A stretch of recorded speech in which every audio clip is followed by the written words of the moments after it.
Hello everyone and welcome to Sportsballin. I'm Dylan Simmons alongside Seth Tackett and TJ Warner. Let's not waste another second and get right into the action. Villanova and Houston engaged in a defensive war for the South Region Championship on Saturday night. It was a rugged, old-school affair that saw the Wildcats claim victory and reach their third Final Four since 2016. As for the Cougars, one of their main strengths was negated, as they could only score a single shot from beyond the arc. Guys, is this more of a Houston collapse or a Villanova victory? I definitely think it's a Villanova victory, because at the end of the day, somebody has to guard that three-point arc, and Villanova did that tremendously against Houston, holding them to just 44 points on the day. I mean, obviously Villanova did not have the offensive output that they wanted to. Colin Gillespie only had 8 points, but Samuel stepped up, had a bigger game. They did have an injury go down late with Moore. That might hurt them for the next game against Kansas in the Final Four. But Villanova looked impressive, defensive team, and obviously defense wins championships. Yeah, I feel like it was more of a Houston collapse. I mean, 1 for 20 from behind the arc, 1 for 20. I mean, that's you're not going to win a whole lot of games shooting from that. And like you said, it's one of their strengths. That's where the Cougars have won this season. So Villanova's got to be careful because whoever they end up playing next, they're probably not going to shoot 1 for 20 from behind the arc.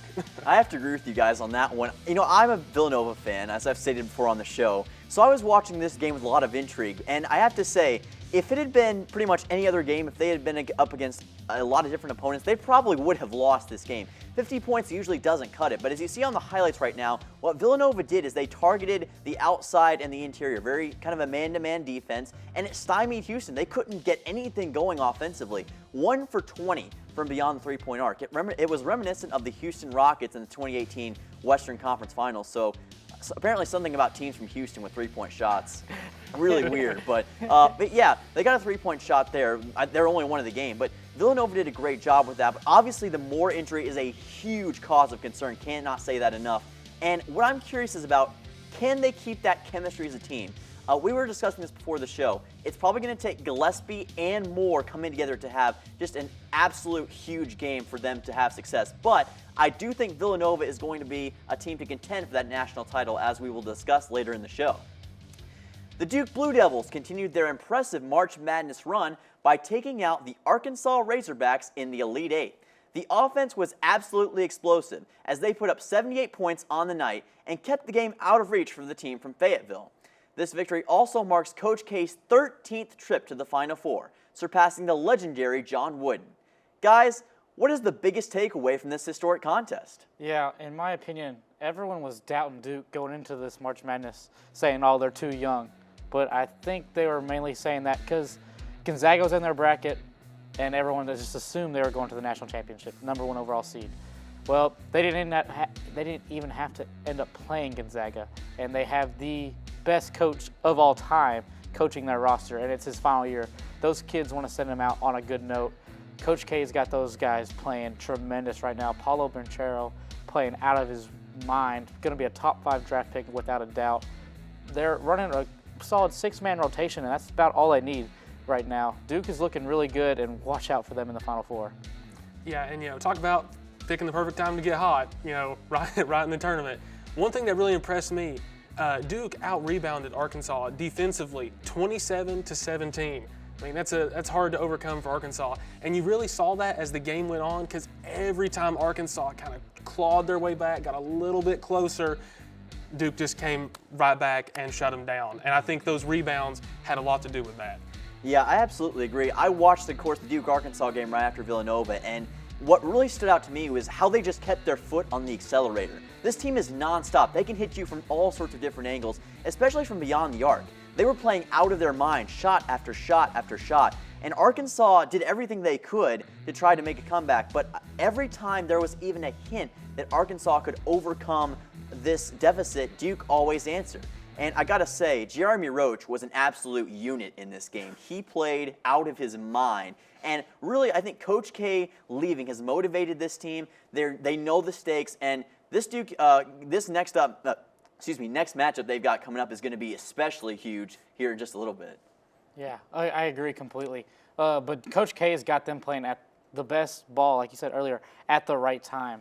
Paulo Branchero, Roach. These guys are huge, athletic, got size. This is going to be, they're a matchup nightmare for just about whoever they play for. So smaller teams, especially like Villanova, they're still in the Final Four. If they meet up with them in the championship, Duke is going to be a matchup nightmare for those type of teams. They are going to be an absolute matchup nightmare. Should be fun. Kansas throttled the Miami Hurricanes on their way to punching their ticket to the Final Four, featuring an especially dominant second half. Guys, how impressive was Kansas' victory? Yeah, I think Kansas's victory was very impressive considering the game was 40-40 tied in the second half with like 16 minutes to go, only a couple fast breaks left. But Kansas, man, they came out at the end of those last 15, 16 minutes and just put a hurting on the Miami Hurricanes. It was bad. A whole hurricane happened in Miami after that loss in the second half. That was an impressive outing for them. They just out-rebounded them and got out in transition very fast, very quick, got easy buckets to go. The Jayhawks rolling on to the Final Four. Yeah, and we talked about Houston struggling from the three-point line. Miami, same thing. They were 3 for 21, only shot 14%. And again, it wasn't like Kansas shot much better. They were 5 for 14. But when you're putting up that many threes and just nothing is falling, and that downward spiral that happened in the second half, it just, it kept, and we're seeing it right here on the highlights. It just kept getting worse and worse and worse. And Miami was needing points in bunches, and what's one of the best ways to do that?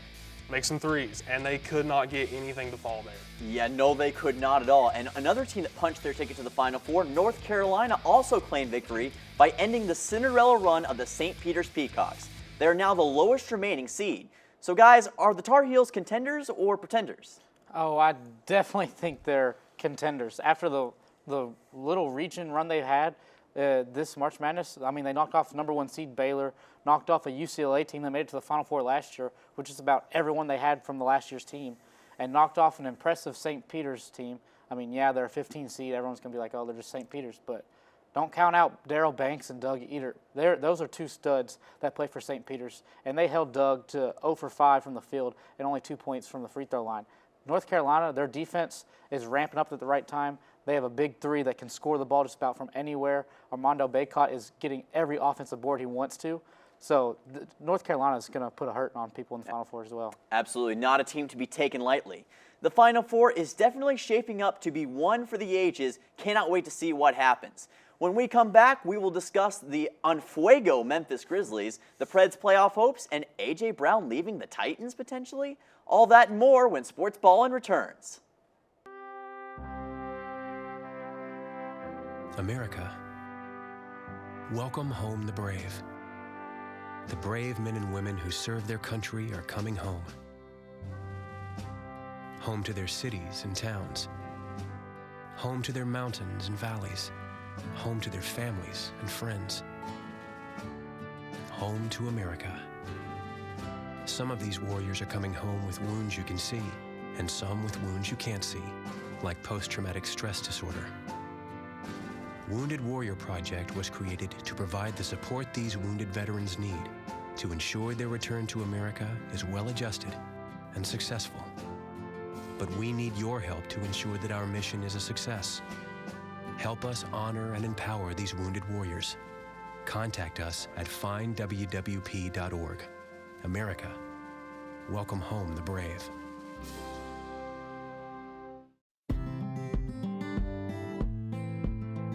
You can't buy a best friend.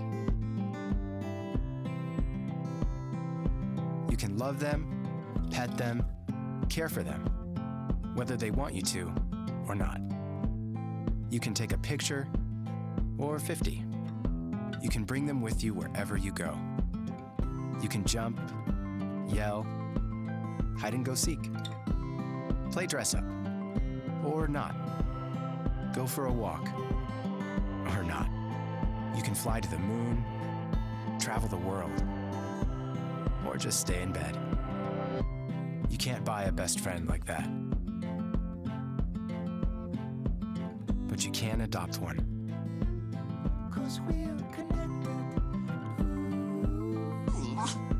We're connected.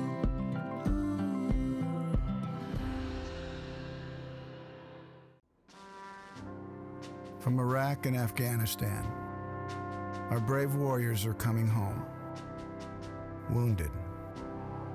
Some with wounds you can see, some with wounds you can't see.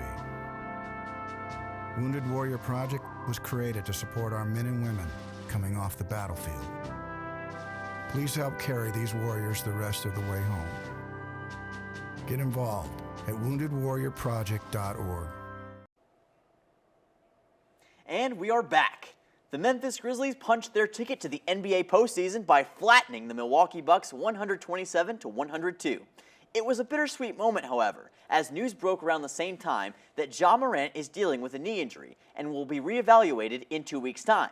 Guys, does this injury pose a threat to the Grizzlies' position in the Western Conference? Yeah, I definitely don't think so, because the way the Grizzlies have been playing without Ja, I mean, they beat the Milwaukee Bucks, let's not forget, the reigning NBA champions by 25 points that had Giannis.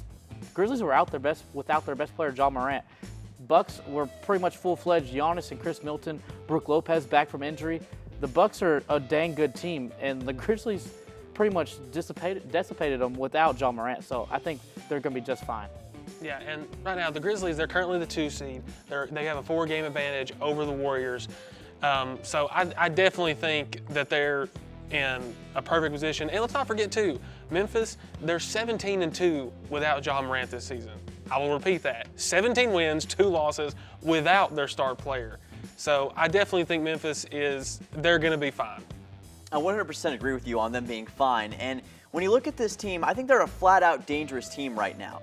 They have shown so much strength, and I bring it back last year to their series against Utah in the playoffs. Going in as an 8 seed, not a lot of expectations, but the fact that they have grown this much in such a short amount of time, now they're the 2 seed in the Western Conference, and even without Ja, guys like Desmond Bane are stepping up, Dylan Brooks, as we mentioned here earlier. These are guys who are coming together and making for a really strong unit. One superstar, as good as he is, unless you're probably LeBron James, you can't really bring it together well, but this Grizzlies team has found a way to do that, and I think that is really all the more impressive for it. This team is going to be a legitimate force in the Western Conference race. Can't wait to see how they do.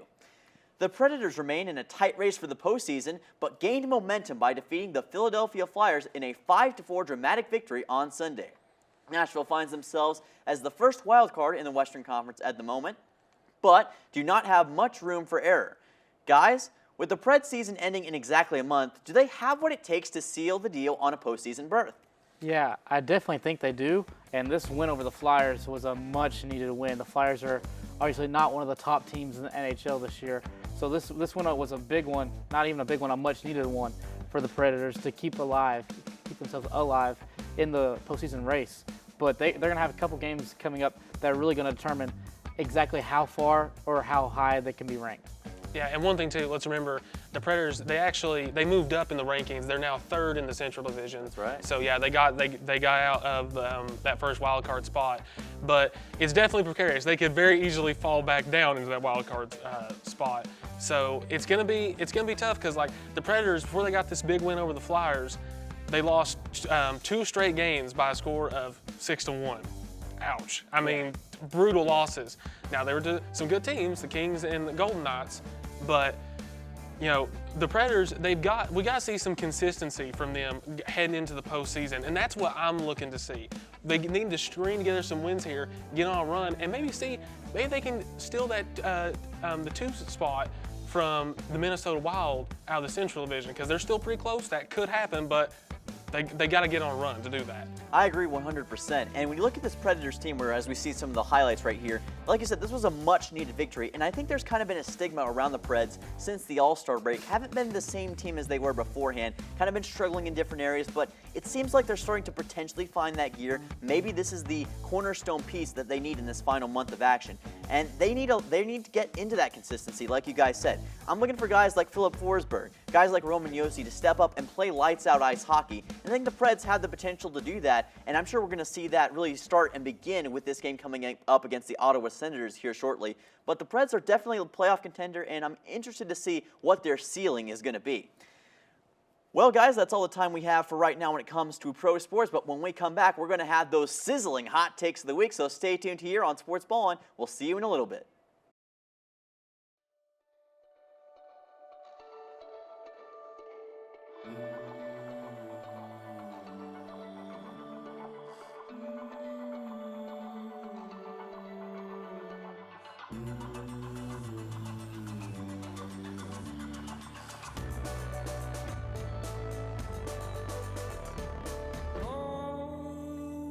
suppose now shush. She makes the sound she makes to calm me down.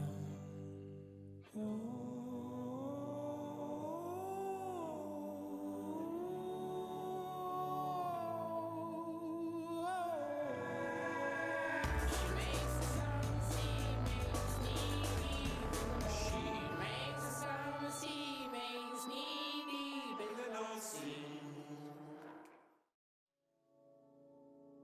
I'm here. Can you see me? Because I feel like I'm invisible. Like this whole place is invisible. If it weren't for the nightly news, no one would even think of this place. But down here, things look different. Down here, our spirits are bright and our dreams are vivid. And if given a chance, that's what the world would see.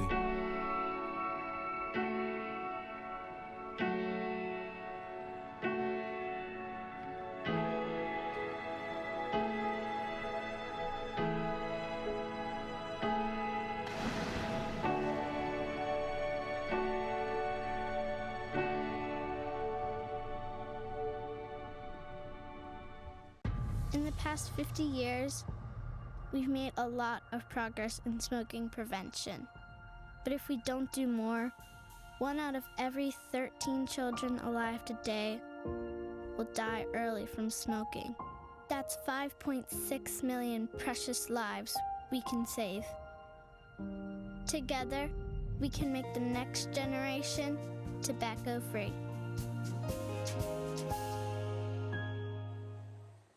Welcome back to Sports Ballin'. It's time for those scorching hot takes of the week. We're going to start off with TJ. What do you have? Yeah, my hot take for the week is North Carolina will win the championship this year. And let me tell you why.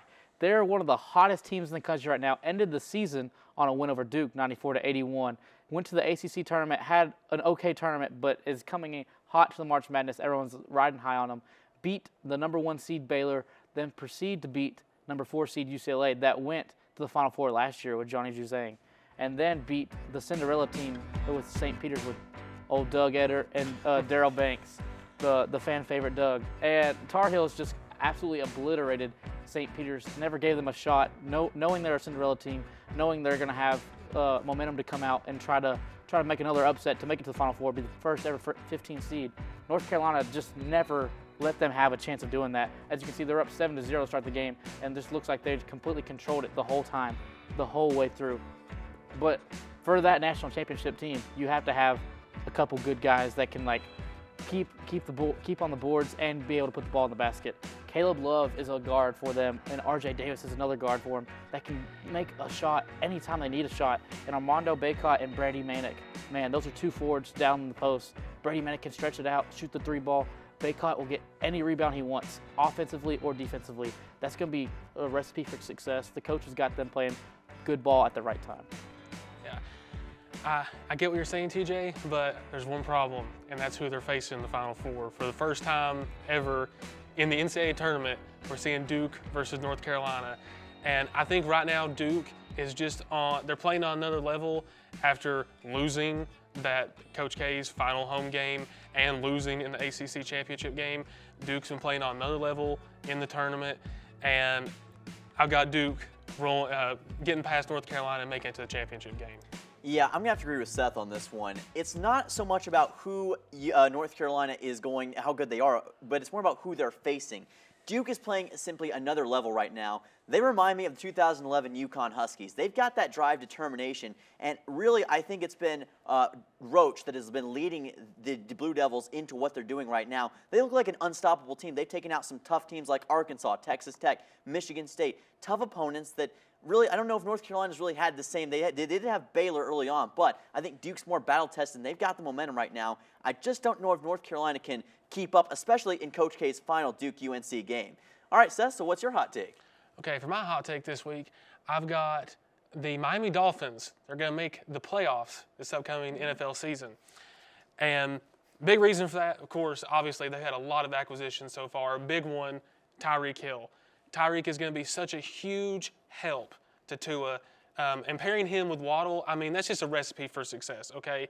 And let's not forget, too, without Tyreek last year, Miami was one game away from making the playoffs. They were 1-7, then got on that big win streak, but unfortunately they ran into the who would be the one-seeded Tennessee Titans, and they got blown out in that game. That put their playoffs hopes out of reach.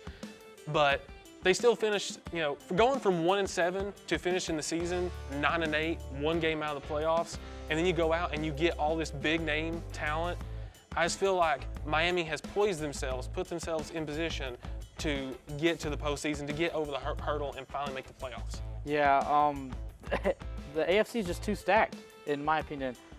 Miami's not even going to win their division. They have Buffalo Bills and Josh Allen on that side that's got a new defense over there, the revamped defense. That's going to easily win the division, Buffalo is, and Miami's going to have to try to get one of the 3 wild card spots. If you look at that, the 3 wild card spots, AFC West has a good chance to fill up all 3 of them, and the AFC North is probably going to have a good contender, if not 2 teams contending for that spot as well. You can't forget the Patriots are also in the Miami Dolphins division. So AFC's too stacked. At the end of the day, I just don't think Tua is going to get the job done, and he's not going to be able to get the ball down to Tyreek Hill. I think he's got good weapons in Gesicki, Waddle, and Hill now, but will he be able to get the ball to him? I just don't think that's going to be happening. Yeah, I agree. 2 words, ain't happening. Just don't think that Tua is going to be able to get the job done. And biggest mistake the Dolphins made was firing Brian Flores. For my hot take, I'm going to say that Villanova will win the national championship. I think a lot of people were doubting the Wildcats. I don't know if many people saw them getting in this position, but I think that they just have an unparalleled defense right now that is doing things that no other defense in the land is doing. They've got all the essentials, all the tools. They've got 5th-year senior leadership like Samuels and Gillespie. They are a team, to me, of destiny. And guys, don't forget, in the last 2 Final Four appearances that Villanova's had, what happened? They won the national championship. They have experience. Jay Wright knows how to get the job done as a head coach, and I think Villanova just has all the intangibles. Now, it's going to take them playing at their highest peak, at their fullest potential, but when this team is on, they're on. And ever since the Big East Championship, they've looked like a national title contender of old, and I think this team has all of the same credentials and essentials that the 2016 and 2018 teams did. Yeah, I think your judgment towards this team is a little biased as for you're a Villanova fan. So, in my opinion, yeah, they have a really good defense. They have one of the older guys, Colin Gillespie and Samuels. But after that, I just think the matchups, they're not big enough to play against these teams that they're going to be playing. Either Duke or North Carolina in the championship would match up terrible for Villanova. Kansas Jayhawks, they have a big center. That's be a matchup nightmare for Villanova as well. And the injury to Moore, man, that's going to hurt them in the long run. And you see that. They beat Houston 50-44. 50 points is not going to cut it. They're going to have to get the ball in the basket. And the offensive output is going to be so heavy on Colin Gillespie and Samuels now. And I just think it's too much for Villanova. They're not going to I don't even think they'll make it to the championship. Yeah, I totally agree with you, TJ. Villanova, they got to have more offensive output. And even you, Dylan, said that earlier in the show, that it really wasn't more Villanova won that game. It was more Houston lost with their poor shooting. So if Villanova's got to want any chance of winning, they've got to play better on offense. And again, let's be honest here, Dylan. You're a Villanova bandwagon fan. Come on, let's just admit it tell the people the truth. Come on. I will tell people the truth. I'm no bandwagon. I'm a sincere fan, and you're going to see you guys will regret the words you have just stated. They had the easiest road to the Final Four out of any other Final Four team. They played Delaware, then a banged-up Ohio State team, then an 11-seed Michigan team in the Sweet 16, and now Houston in the Elite Eight. Easiest road to the Final Four by far. Well, we'll see what happens at the end of the day. That's it for Hot Take of the Week. When we come back, we'll have our picks for the week. Stay tuned here on Sportsballin. When I was in foster care, I never knew when I would have to move. So I always had my suitcase ready to go. Then one day, I was adopted. My new parents opened their hearts and home to me. My parents cook my favorite breakfast for me every morning. My parents take me on trips I never thought I would go on. They gave me a home and an even better reason to use that suitcase. My parents aren't perfect, but they're perfect for me. Jordan knows he shouldn't eat this entire bowl of nachos, but tonight he's earned that right. Because a few hours ago, in the middle of happy hour, he recognized a sign. Not from the gods or a bolt of lightning, but from a double heart, a kissy face, and a fourth ha in ha ha ha. That's when Jordan knew he was buzzed. So when it was time to go, he got a ride home instead of driving. Be a legend like Jordan. Recognize your buzzed warning signs and get a ride home. Buzz driving is drunk driving.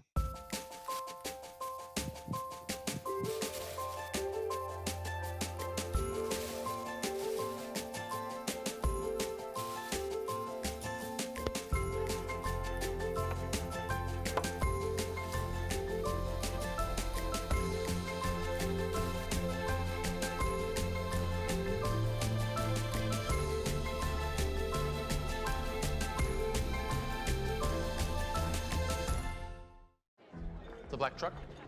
Hey, Christina from accounting. Yeah, hi. Hey, I used to date a girl named Christina. Oh, really? Yeah, and then she dumped me for my best friend. You want to see some photos of them that I took? I don't. I thought we talked about this, buddy. Buzz and overshared again? Yeah. Yeah. I'm gonna call a car. That's a smart idea. So yeah, I know, that's why I did it. Hey, you're gonna get back to the top of the mountain. Does that mean I'm gonna get back with Christina? No. Oh. No.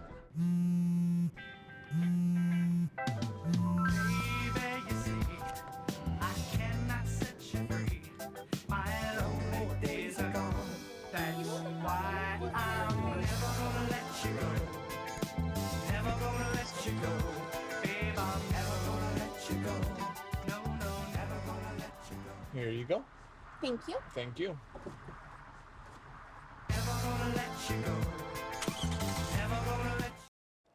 And we're back. Let's see who's the local resident sports ball and Nostradamus with our picks for the week. First up, we've got MT Baseball at Tennessee Tech. Guys? Yeah, I just unfortunately have the Blue Raiders going down to the Golden Eagles. I think the Golden Eagles get it done. Yeah, I've got the Golden Eagles as well. They're 15-7 right now in the season. They're hitting .319 as a team. I think they're going to give the Blue Raiders fits. I got the Golden Eagles. Yeah, I'm going to take the Tennessee Tech Golden Eagles as well. Sorry to our MT Baseball viewers, but I just think Tech's historically been a great team. 15-7, like you guys said, out of the OVC. Looking like a contender right now. I think it's going to be too much for MTSU. Next up, the Nashville Predators head to Ottawa to take on the Senators. Guys? Yeah, I think the Predators are starting to put together a run, going to get back-to-back wins. I have them beating the Senators. Yeah, I've got them beating the Senators as well. The Senators, they're towards the bottom of the Atlantic Division. They have 23 wins, 36 losses. So come on, Predators. Get a run going, boys. Let's go. Well, as Eugene Melnick once said about the Ottawa Senators, they are a team. And therefore, I think the Predators get it done. In all honesty, though, I think Nashville's got the hot streak they needed. I think that was a big win against the Flyers. I think they're starting to establish that consistency. I think they'll get the job done. Next up, MT Softball will take on Mississippi State at home. Guys?